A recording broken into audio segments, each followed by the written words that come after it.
Earbuds touchscreen na pwedeng mag-games, earbuds Bluetooth touchscreen na pwedeng mag-call. Grabe naman yan, kala ko sa mga expensive earbuds lang merong ganon. Nakaka-receive pa talaga ng message ha, syempre dito lang yan. At hindi lang yon sis, pwede pa siyang palitan ng wallpaper. O diba, napaka-bongga. Ida-download mo lang sis yung app sa Play Store at doon mo na lahat mako-customize ang kailangan mong gawin. Ayan, wait ka lang ng ilang seconds para mapalitan na yung wallpaper mo. O diba sis, napaka-cute, parang ang mahal ng bili ko dyan pero mura lang yan. Very affordable talaga sis. Siyempre, nagustuhan ko din yung sounds niya every time na nakikinig ako ng music. Ganda din ng color, design, packaging, lahat nagustuhan ko.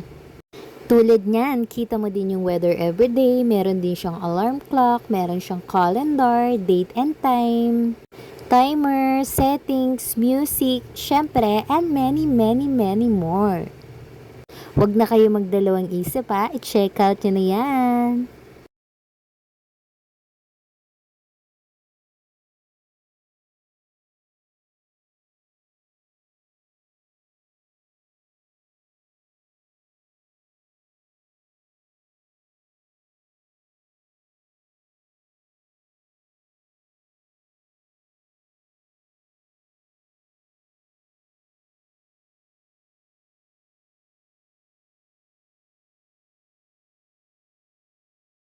Eto na ata ang isa sa pinaka-high-tech na earbuds na nakita ko dito sa TikTok shop. This is not your ordinary earbuds dahil it has a touchscreen display. But not just that, dahil ang dami ng features compare sa ordinary earbuds. Hindi lang pakikinig ng music yung magagawa mo dito. It has a smart charging box, microphone clear, intelligent noise reduction, and it supports multiple devices. You can check the weather, calendar, or even you can also play games using these earbuds. Meron na siyang kasamang Type-C cord for charging. And even if you wear this for too long, hindi siya masakit sa tenga. And in order for you to access some of the functions sa earbuds ito, you just have to download their app using the QR code or